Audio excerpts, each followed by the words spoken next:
ऐसे टाइप की जो प्रॉब्लम्स होते हैं जिनके अंदर हमें एक डेटा सेट दिया जाता है और उस डेटा सेट को कंसिडर करके हमें mean, median, mode, mid range, range तीनों की तीनों quartiles which is Q1, Q2, Q3 ये सारी की सारी चीजें निकालनी पड़ती है। प्लस हमें एक 5 नंबर समरी भी देनी पड़ती है and at the end of the day हमें एक बॉक्स प्लॉट ड्रॉ करना पड़ता है। Again all this considering this data set. ऐसे टाइप के जो प्रॉब्लम्स है, इन टाइप के प्रॉब्लम्स का एग्जाम में आने के चांसेस बहुत ज्यादा होते हैं और इसीलिए आज हम ऐसे ही प्रॉब्लम्स का अभ्यास करेंगे। ठीक है, ज्यादा समय को वेस्ट नहीं करेंगे, डायरेक्टली प्रॉब्लम के ऊपर जंप किया जाएगा। शुरू करते हैं। तो ये डेटा सेट हमें दिया गया है और इस डेटा सेट को कंसिडर करके ये सारी चीजें हमें निकालनी है। Starting from component number 1 which is mean. अब मीन कैसे ड्रॉ करते हैं, देखो मीन। अब मीन अगर तुम्हें फाइंड आउट करना है तो इसका एक फॉर्मूला होता है I इज इक्वल टू 1 ऊपर n x1 अपॉन n। अब ये फॉर्मूला क्या है वैसे तो तुम्हें जानने की जरूरत नहीं है, बट इसके अंदर जो x1 है, x1 का मतलब होता है इन सारे के सारे नंबर्स की एडिशन। अगर तुमने इन सारे के सारे नंबर्स को ऐड किया कैलसी की मदद से या खुद से भी कैलसी की मदद से ऐड करने का ट्राई करो, वो ज्यादा एक्यूरेट होगा। तो अगर तुमने इन सारे के सारे नंबर्स को ऐड किया तो तुम्हें आंसर मिलेगा 809। ये आंसर तुम्हें मिलेगा। What the hell is n?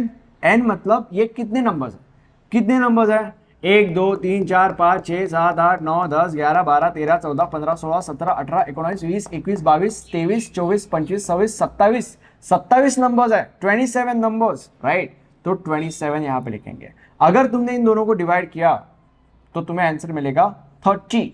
तो 30 इज अ मीन, राइट। उसके बाद what is the next component, क्योंकि मीन हो चुका है, नेक्स्ट कंपोनेंट इज मीडियन। अब मीडियन कैसे ड्रॉ करेंगे, मीडियन कैसे फाइंड आउट करेंगे मैं बताऊंगा, रिलैक्स। अब अगर हमें मीडियन फाइंड आउट करना है तो उसका भी एक फॉर्मूला होता है which is n plus 1 upon 2 term. मतलब n plus 1 upon 2th term जो होगा वो तुम्हारा मीडियन होगा। Now what is n? n is 27। मैंने तुम लोग को बोला था, मतलब बेसिकली कितने नंबर्स है, 27 नंबर्स है। दैट इज मतलब इसका मतलब ये, तो इसका मतलब ये है कि n 27 है। तो 27 इज n प्लस 1 अपॉन 2 तो टॉप। तो इनका कैलकुलेशन किया जाएगा। दैट इज 28, 27 प्लस 1 28 एंड 2 नीचे। तो अगर तुमने इसको डिवाइड किया तो तुम्हें मिलेगा 14th टर्म। तो जो 14th टर्म होगा वो हमारा मीडियन होगा। तो 14th टर्म कौन सा है? 1 2 3 4 5 6 7 8 9 10 11 12 13 14, राइट। तो 25 जो है वो हमारा मीडियन होगा। तो अभी मीन हो गया, मीडियन हो गया, अब मोड कैलकुलेट किया जाएगा। So number 3 is mode. Yes. अब अगर तुम्हें मोड कैलकुलेट करना है तो तुम्हें एक चीज समझने की जरूरत है और वो चीज ये है कि अगर तुम्हारे डेटा सेट के अंदर सारे के सारे नंबर्स बस एक ही बार रिपीट हो रहे हैं, मतलब जैसे कि फॉर एग्जांपल 1 2 3 4 5 6 7 8 9 10 सारे के सारे नंबर्स एक ही बार है, राइट, यूनिक नंबर्स। ओके, अगर ये सीन है तो इस केस में तुम्हारे डेटा सेट का कोई भी मॉड नहीं होगा। There will be no mode in your data set. Okay, अगर तुम्हारे डेटा सेट के अंदर एक ऐसा नंबर है जो सबसे ज्यादा बार रिपीट हो रहा है, जैसे कि फॉर एग्जांपल 1 2 3 3 3 3 3 4 5 6 7 8 9 10, तो एक ऐसा नंबर है जो सबसे ज्यादा बार रिपीट हो रहा है। अगर ये केस है तो तुम तुम्हारे डेटा सेट को यूनी मॉडल डेटा सेट कह सकते हो। उसके बाद अगर तुम्हारे डेटा सेट के अंदर दो ऐसे नंबर्स है जो सबसे ज्यादा बार रिपीट हो रहे हैं, जैसे कि फॉर एग्जांपल 1 2 3 3 3 4 4 4 5 6 7 8 9 10, तो दो ऐसे नंबर्स है जो सबसे ज्यादा बार रिपीट हो रहे हैं, राइट। तो उस केस में तुम तुम्हारे डेटा सेट को बाय मॉडल डेटा सेट कह सकते हो। अगर तुम्हारे डेटा सेट के अंदर तीन ऐसे नंबर्स है जो सबसे ज्यादा बार रिपीट हो रहे हैं, जैसे कि फॉर एग्जांपल 1 2 3 3 3 4 4 4 5 5 5 6 7 8 9 10, तो तीन ऐसे नंबर्स है जो सबसे ज्यादा बार रिपीट हो रहे हैं। तो अगर ये केस है तो तुम तुम्हारे डेटा सेट को ट्राई मॉडल डेटा सेट कह सकते हो। और अगर तुम्हारे डेटा सेट के अंदर तीन से ज्यादा ऐसे नंबर्स है जो सबसे ज्यादा बार रिपीट हो रहे हैं, जैसे कि फॉर एग्जांपल 1 2 3 3 3 4 4 4 5 5 5 6 6 6 7 8 9 10, तो तीन से ज्यादा ऐसे नंबर्स है जो सबसे ज्यादा बार रिपीट हो रहे हैं। अगर ये केस है तो इस केस में तुम तुम्हारे डेटा सेट को एक मल्टी मॉडल डेटा सेट कह सकते हो। तो अभी यहाँ पे इस केस में दो ऐसे नंबर्स है जो सबसे ज्यादा बार रिपीट हो रहा है। जो 25 है, ये जो 25 है वो 4 बार रिपीट हो रहा है, और जो 35 है वो भी 4 बार रिपीट हो रहा है। बाकी जितने भी नंबर्स है हो सकता है वो रिपीट हो रहा है, बट सबसे ज्यादा बार रिपीट नहीं हो रहा है। सबसे ज्यादा बार रिपीट होने वाले दो ही नंबर्स है, विच इज 25 एंड 35। ओके, तो इसीलिए ये जो डेटा सेट है, इस डेटा सेट को हम बाय मॉडल डेटा सेट कह सकते हैं, राइट। तो यहां पे हम लिखेंगे since to numbers are repeating highest number of times, so the data set is a bimodal data set। और इसके बाद क्योंकि 25 और 35 वो नंबर्स है जो सबसे ज्यादा बार रिपीट हो रहे हैं, इसलिए हम यहां पे लिखेंगे modes of the data set are 25 and 35। ठीक है, तो बेसिकली यहां पे हमारा मॉड हो गया। अब हम मिड रेंज कैलकुलेट करेंगे। Mid range, yes. अब मिड रेंज कैसे कैलकुलेट करते हैं? देखो, the average of largest and the smallest value in the data set is mid range whatever। तो अभी इस डेटा सेट के अंदर लार्जेस्ट वैल्यू कौन सा है? इस डेटा सेट के अंदर लार्जेस्ट वैल्यू है 70 and what is the smallest value? Smallest value is 30। ठीक है, तो 13 और 70 का एवरेज हम निकालेंगे, तो 13 प्लस 70 अपॉन 2। अगर तुम इसको कैलकुलेट करोगे तो तुम्हें आंसर मिलेगा 41.5। तो जो 41.5 है वो तुम्हारा मिड रेंज है। उसके बाद रेंज कैलकुलेट करना है। रेंज का मतलब क्या होता है? रेंज का मतलब difference between largest and smallest value in a data set. तो अभी लार्जेस्ट वैल्यू क्या है? Again 70 minus 13।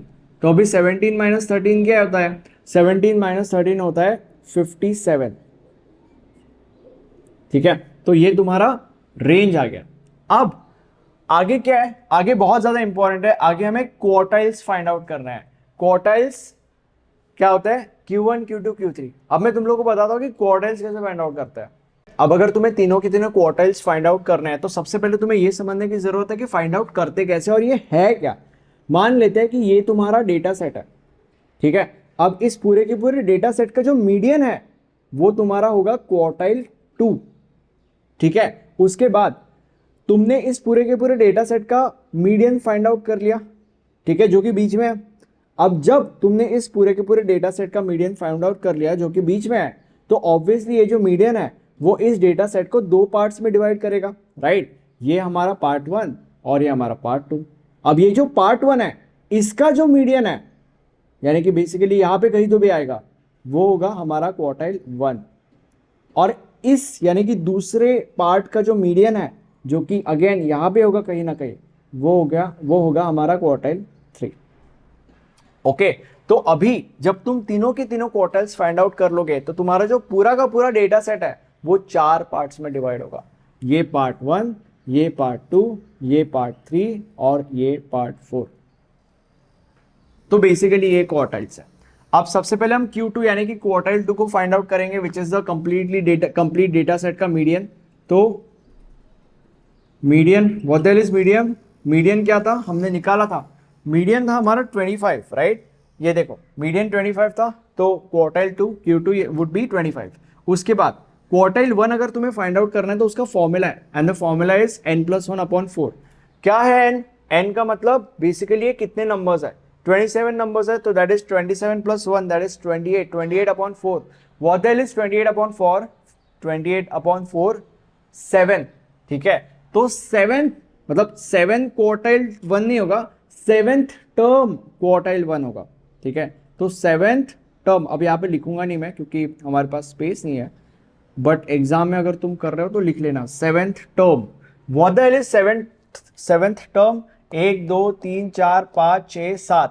7th term is 20, तो क्वार्टाइल 1 वुड बी 20। उसके बाद क्वार्टाइल 3 अगर तुम्हें कैलकुलेट करना है तो उसका तो भी एक फॉर्मूला है, विच इज n+1 × 3/4। तो n क्या है? 27, क्योंकि 27 नंबर्स है, तो 27 + 1 दैट इज 28। 28 × 3/4 28 इंटू 3/4 होता है 21, तो इसका मतलब 21st टर्म हमारा क्वार्टाइल 3 यानी कि Q3 होगा। तो 21st टर्म कौन सा है? 1 2 3 4 5 6 7 8 9 10 11 12 13 14 15 16 17 18 19 20 21 35 तो हमारा जो Q3 है which is quartile 3 that would be 35। तो हमारे ये 3 क्वार्टाइल्स आ गए। अब आगे बढ़ने से पहले एग्जाम के अंदर तुम्हें अगर ऐसा क्वेश्चन आया तो सिर्फ यही नहीं पूछा जाता, और भी बहुत सारी चीजें पूछी जाती है। जैसे कि कभी कभी पूछा जाता है कि IQR का मतलब क्या होता है। IQR का मतलब होता है इंटर क्वार्टाइल रेंज। तो अगर ये आया तो तुम क्या करोगे? तो अभी मैं तुम लोग को पहले वो चीजें सिखाता हूं, उसके बाद हम इन 2 क्वेश्चंस के ऊपर जंप करेंगे। अब IQR को समझने से पहले तुम्हें ये समझने की जरूरत है कि when it comes to exam में सिर्फ यही चीजें नहीं पूछी जाती, इसके साथ साथ और भी बहुत सारी चीजें पूछी जा सकती है। जैसे कि फॉर एग्जाम्पल आउटलायर एनालिसिस हो गया, IQR हो गया, वगैरह वगैरह वगैरह। अगर तुम्हें ये जानना है कि अगर ये सारी चीजें पूछी गई तो तुम्हें क्या लिखना है ताकि तुम्हें पूरे के पूरे मार्क्स मिल सके, तो ऐसा करने के लिए तुम्हें वो चीजें जाननी भी पड़ेगी और उनकी प्रैक्टिस भी करनी पड़ेगी। उनमें से कुछ बहुत इंपॉर्टेंट चीजें ही है, बट और भी कुछ छोटी छोटी चीजें होती है। अब अगर तुम्हें वो चीजें जाननी है प्लस प्रैक्टिस करनी है ताकि तुम्हें पूरे के पूरे मार्क्स एग्जाम में मिल सके, तो ऐसा करने के लिए आप हमारे नोट्स रेफर कर सकते हो। नोट्स के अंदर हमने ऐसे कुछ एग्जाम्पल्स ऐड करके रखे हैं जो एग्जाम में आने के बहुत ज्यादा चांसेस है, जिससे आपकी प्रैक्टिस भी होगी और तुम सारी की सारी चीजों के लिए वेल प्रिपेयर्ड भी हो जाओगे from exam point of view. Notes के सारे डिटेल्स नीचे डिस्क्रिप्शन बॉक्स में अवेलेबल है, ठीक है। अब अगर तुम्हें IQR फाइंड आउट करना है तो ऐसा करने का एक बहुत सिंपल फॉर्मूला होता है, which is Q3 minus Q1। What the hell is Q3? Q3 is 35 and what the hell is Q1? Q1 is 20, हमने अभी अभी कैलकुलेट किया था, राइट। तो 35 माइनस 20 दैट इज 15, तो IQR इज 15।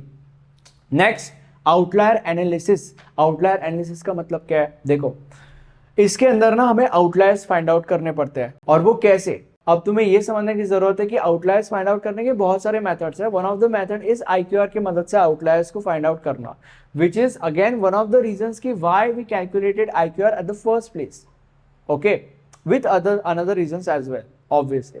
अब IQR के मदद से हम आउटलायर्स को कैसे फाइंड आउट कर सकते हैं? देखो, ये मेथड ये कहता है कि अगर Q1 के 1.5 टाइम्स लेफ्ट में अगर कोई वैल्यूज लाई करती है जो हमारे डेटा सेट में भी है, तो उन वैल्यूज को हम आउटलायर्स कह सकते हैं। And at the same time Q3 के 1.5 टाइम्स राइट में अगर कोई वैल्यूज लाई करती है जो हमारे डेटा सेट के अंदर भी है, तो उन वैल्यूज को हम आउटलायर्स कंसिडर कर सकते हैं। बट ब्लंटली ऐसे ही नहीं जाना है, उसके लिए कुछ फॉर्मुलेज होते हैं, उन फॉर्मुलेज के अकॉर्डिंग हम जाएंगे।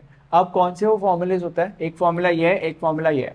ये फॉर्मूला इसके लिए और ये फॉर्मूला उसके लिए, ओके। तो अभी ये फॉर्मूला क्या कहता है? अगेन देखो, Q1 के लेफ्ट हैंड साइड मतलब Q1 से छोटा, तो उसके लिए ये फॉर्मूला है। तो Q1 माइनस 1.5 टाइम्स IQR।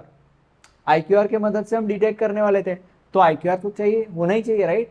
तो ये वो फॉर्मूला है, Q1 माइनस 1.5 टाइम्स मतलब 1.5 इंटू IQR, ओके। तो ये फॉर्मूला है, इस फॉर्मूले के अंदर वैल्यू डालो, Q1 मतलब 20 minus 1.5 into IQR that is 1.5 into 15 that is 22.5। तो 20 माइनस 22.5 दैट इज माइनस 2.5। अब माइनस 2.5 से छोटी कोई वैल्यू है क्या? माइनस 2.5 से छोटी ऑब्वियसली बहुत सारी वैल्यूज होंगी इधर, बट उनमें से कोई वैल्यू हमारे डेटा सेट में है क्या? डेटा सेट में एक भी नेगेटिव वैल्यू नहीं है, तो ऑब्वियसली माइनस 2.5 से छोटी एक भी वैल्यू नहीं होगी। और क्योंकि माइनस 2.5 से छोटी एक भी वैल्यू हमारे डेटा सेट में नहीं है, इसीलिए यहाँ पे हम लिखेंगे नॉट एप्लीकेबल, मतलब इधर तो कोई आउटलायर्स नहीं है। अब उधर का क्या सीन है? उधर के सीन के लिए ये फॉर्मूला है, value greater than Q3, value greater than Q3। But यहाँ पे एक फॉर्मूला हमें यूज करना पड़ता है। फॉर्मूला क्या है? Q3 plus 1.5 into IQR। तो Q3 which is 35 plus 1.5 into IQR is 15, so that is 1.5 into 15 that is 22.5, 22.5 plus 35 that is 57.5। अब यहाँ पे ऐसी कौन सी वैल्यूज है जो 57.5 से बड़ी है? ऑब्वियसली बहुत सारी वैल्यूज होंगे, बट उन वैल्यूज में से ऐसी कौन सी वैल्यू है जो इस डेटा सेट के अंदर भी है? मतलब बेसिकली इन शॉर्ट, इस डेटा सेट में 57.5 से बड़ी कौन सी वैल्यू है? इस डेटा सेट के अंदर 57.5 से बड़ी एक ही वैल्यू विच इज 70। तो इसका मतलब इस साइड में एक आउटलायर हो सकता है विच इज 70। तो 70 इज अ पोटेंशियल आउटलायर। तो यहाँ पे हमने आउटलायर एनालिसिस कर दिया, हमने डिटेक्ट कर लिया कि 70 जो कि उस साइड में है, it is a potential outlier. अब हम बाकी की चीजें कैलकुलेट करेंगे, जैसे कि for example box plot calculate करेंगे और उसके बाद 5 नंबर समरी को कैलकुलेट किया जाएगा। अभी बॉक्स प्लॉट कैसे ड्रॉ करता है, सिंपली एक नंबर लाइन ड्रॉ करो, ठीक है। अब इस नंबर लाइन के अंदर सबसे पहले ये देखो कि क्वार्टाइल 1 क्या हमने फाइंड आउट किया था। हमारा जो क्वार्टाइल 1 यानी कि Q1 था वो 20 था, तो इसलिए 20 के ऊपर हम एक लाइन खींचेंगे। उसके बाद क्वार्टाइल 2 क्या था, अच्छा क्वार्टाइल 2 से पहले क्वार्टाइल 3 फाइंड आउट करो। क्वार्टाइल 3 हमारा था 35, इसीलिए 35 के ऊपर हम लाइन खींचेंगे। 35 यहाँ पे होगा, 20 यहाँ पे होगा, राइट। तो 20 के ऊपर हमने एक लाइन खींचा और 35 के ऊपर हमने एक लाइन खींचा। उसके बाद क्वार्टाइल 2 इज 25। तो ये दोनों लाइन खींचने के बाद इसका एक डब्बा बनाना है और उसके बाद बीच में जहां पे 25 आता है वहां पे एक लाइन बनाना है अगेन, जिससे ऐसा जिससे ऐसा पार्टीशन क्रिएट हो जाए। तो बेसिकली ये क्वार्टाइल 1, ये क्वार्टाइल 2 और ये quartile 3, that we are stuff, right. उसके बाद क्या है, उसके बाद हमें मिन और मैक्स देखना है। जो हमारा डेटा सेट था क्वेश्चन में जो दिया गया था, उसके अंदर जो मिनिमम नंबर था दैट वाज 13, तो इसलिए 13 के वहां पे हमने एक लाइन खींची जिसको इस डब्बे के साथ कनेक्ट किया। एंड जो मैक्सिमम नंबर था हमारे डेटा सेट का दैट वाज 70, इसलिए 70 के वहां पे एक लाइन खींचा गया है और उस लाइन को इस डब्बे के साथ कनेक्ट कर किया गया है। तो ऐसे पूरा का पूरा हमारा बॉक्स प्लॉट कंस्ट्रक्ट हो जाता है। And what about 5 number summary, this is the 5 number summary, Q1, Q2, Q3, मिन और मैक्स। और इसके अंदर मिन मतलब हमारे डेटा सेट का सबसे छोटा नंबर और मैक्स मतलब हमारे डेटा सेट का सबसे बड़ा नंबर, ठीक है। Thank you so much.